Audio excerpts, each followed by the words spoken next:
And now let's take this opportunity to invite the keynote speaker of the session, Mili Adhikari, the director of Global South Coalition for Dignified Menstruation, America chapter, and the founding member of Global South Coalition for Dignified Menstruation USA, to address the gathering.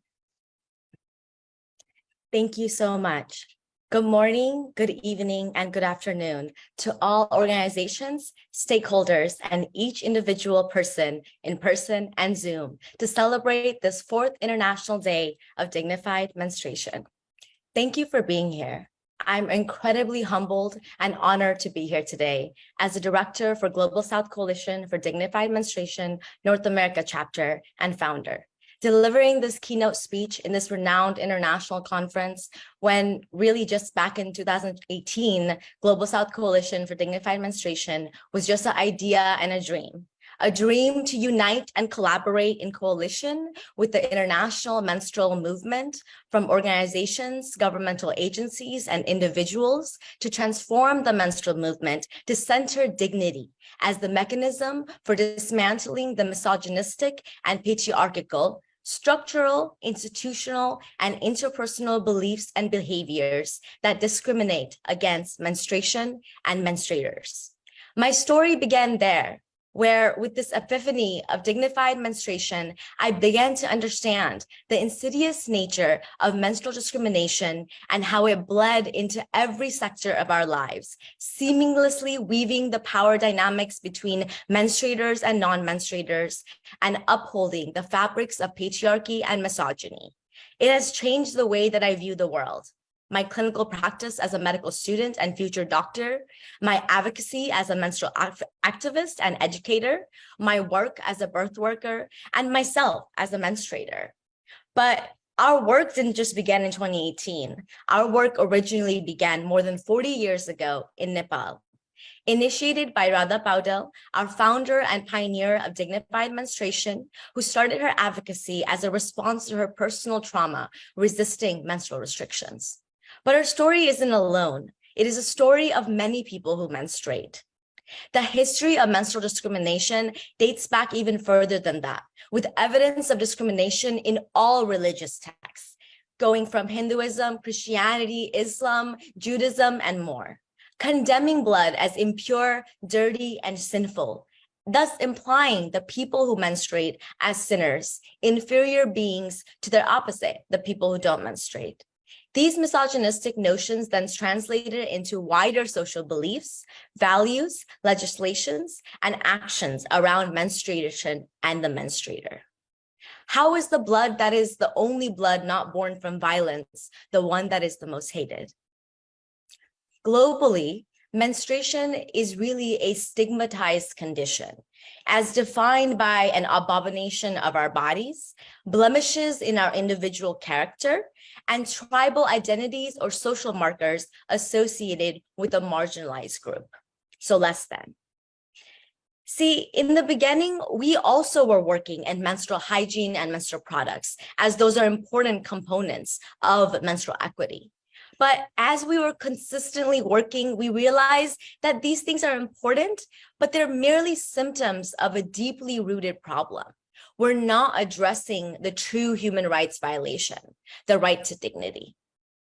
And this was true and is true currently for mainstream menstrual movement, which traditionally has had stakeholders from the global north that have incorrectly identified menstrual products and infrastructures as the only main issues, working in different silos of wash or menstrual health, hygiene, or menstrual products. However, the main all-encompassing issue remains this negligence and this ignorance of menstrual discrimination and violence as the human right violation. And this is really evident, this negligence is really evident since the beginning of our social and human rights organizations and movements, like the Human Rights Declaration in 1948, CEDAW, Convention of Elimination for All Forms of Discrimination Against Women, 1979, CRC, Convention of Child Rights, 1989, and SDG, Sustainable Development Goals of 2015, that the UN still is currently in the process of, and the 16 Days of Activism, one of the reasons that we're here today, celebrating the 14th day, which we are claiming as the Day of Dignified Menstruation, which the UN has still not acknowledged as a human rights violation. So in all of this, we have never acknowledged menstrual discrimination or this multifaceted impact of menstrual violence on the life cycle of people who menstruate, let alone a solution to eliminate such violences. All the while, we continue to work on the symptoms of this root issue. So why? How can we work to eliminate all violences against women when we do not speak about menstrual discrimination? When menstruation is one of these biological phenomenons that separates a half of the population, women and gender binary and diverse individuals, against the other half. How can we work to achieve equality for all when we do not speak about the global menstrual violence and shame that is perpetrated on people who menstruate? How can we work to achieve safety for all when people who menstruate are at a risk of violence from menstrual restrictions, unsafe water infrastructure, unsafe and toxic menstrual products, and inaccessibility to bodily literacy or bodily autonomy? So we at Global South Coalition for Dignified Menstruation came up with Dignified Menstruation. Dignified menstruation envies a world free from any form of abuse, discrimination, violence associated with menstruation. Every menstruator deserves freedom from the shame and taboo around menses, removal of all menstrual restrictions, access to sustainable, safe menstrual products, clean water and hygiene, a high-quality sexual and reproductive health services, and body literacy, so we can live a safe and empowered and dignified life and make informed and consensual decisions about our lives, like marriage, sex, sexuality, sexual health services, pregnancy, abortion, and more.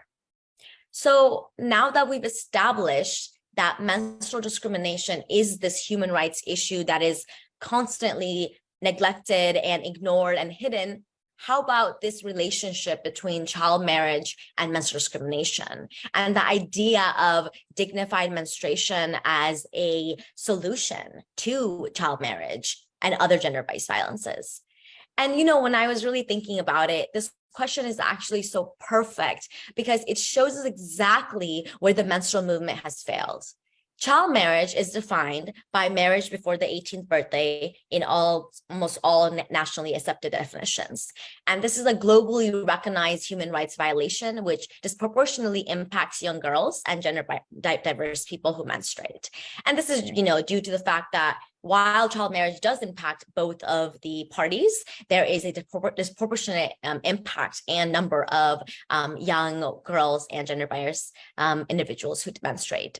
So similar to other human rights movements, coincidentally, it's been a really long time, approximately 93 years, since we've begun our anti-child marriage movements, laws, the first one called the Shraddha Act of 1928. Yet still today in 2022, 93 years later, UNICEF estimates that a fifth of young women globally are married before their 18th birthday. 12 million girls married before age 18 every year. That is almost 1 in every 2 seconds. 1, 2. Someone was just a child bride in the time that we took that 2 seconds. So we have to think, despite all this work, why have we not made advances in child marriage, in other forms of gender-based violence, which child marriage is part of, rape, sexual assault, abortion bans?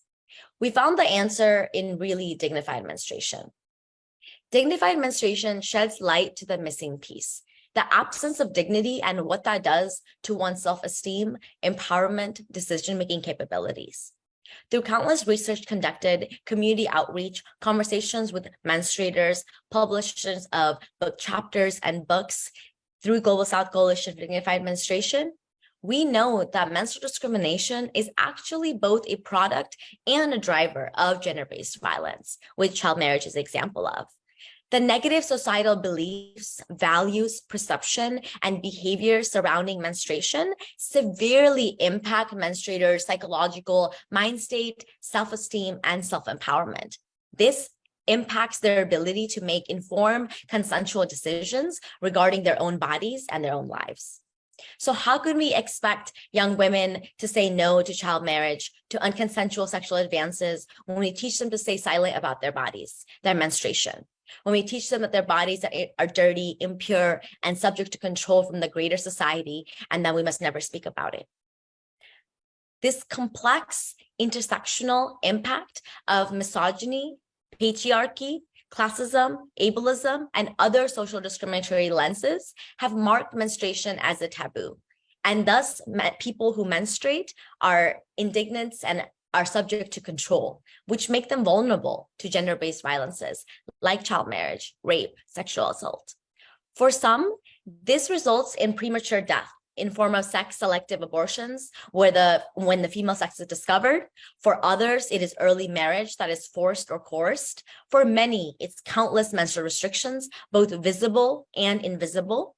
It's inaccessibility to necessary reproductive and sexual health services like abortions, while for others, it's suicide, like the young girl in Kenya in 2014 who had all the access to menstrual products, which is due to success of the huge menstrual movement in larger portions of Africa, providing menstrual products. But this young menstruator still ended her life at a very young age of 14, when she was endlessly teased for menstruating in school by both her teachers and by students. And for others, it can be 1 in 3 women globally are experiencing sexual assault or rape in their lifetime.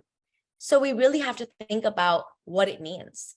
Global South Coalition, we believe that this elimination of these menstrual discrimination, restriction, and the prioritization of dignity in the menstrual movement will eliminate gender-based violence like child marriage.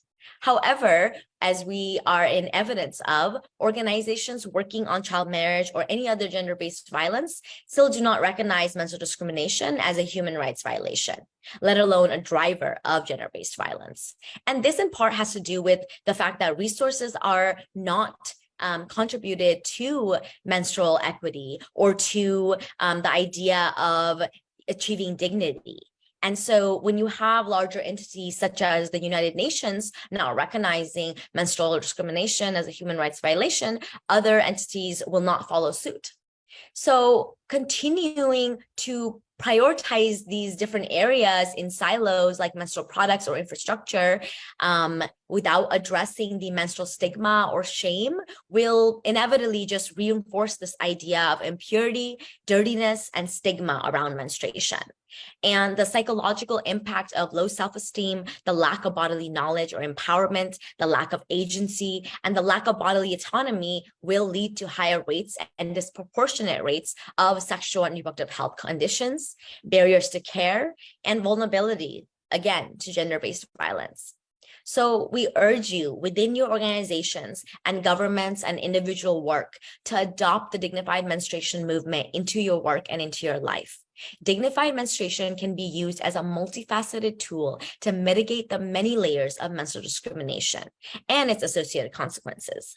From menstrual products to WASH and other menstrual health initiatives, we must work to eliminate the stigma and the shame.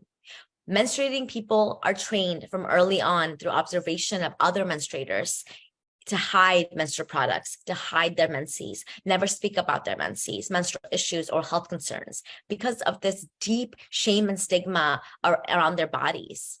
And so when we're integrating dignified menstruation into these different sectors, we can use the themes of empowerment, positivity, of eliminating the myths and taboos around menstruation. We must move away from menstrual products called whisper and secret. We have to advocate for media companies to use regular red blood in advertisements, to encourage for empowerment within their advertisements, within their naming of products. We must encourage sustainability in their products and safety for both the menstruators and the environment.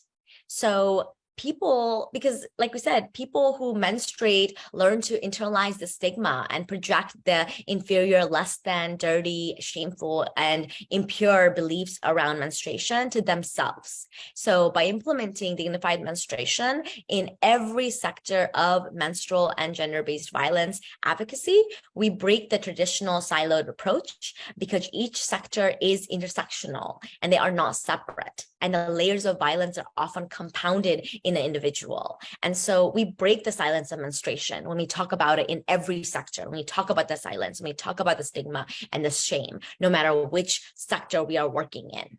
We must be interdisciplinary and multifaceted. And that's how we are going to demand our dignity. We have to also break this notion that menstrual cycle is limited to the 5 days of bleeding or the reproductive years, when people who menstruate are always in some part of their cycle, be their premenstrual or in menarche or reproductive years, pregnancy if chosen, perimenopause to menopause, and even after that. In certain customs, there's differences and discriminations in how we treat the bodies and the burial. So in all, we must center the global South and the community's narratives and pour resources into these grassroots organizations like the ones that we have out here today. We have to be collaborative and we have to break this fragmentization so we can unite and so we can really address the root of the issue.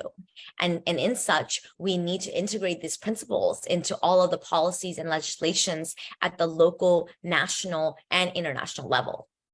In the end, we must always center dignity at the forefront of menstrual advocacy so that we can begin to address the roots and end gender-based violence like child marriage. So as we move through the rest of this dynamic conference, keep that in mind. How can you and your organization and your government work center dignity and implement dignified menstruation in your work? I am so grateful and honored to be here with you all today. And I know that coming in together and combining our different skill sets and centering dignity, we can really address the root of our problems. Thank you.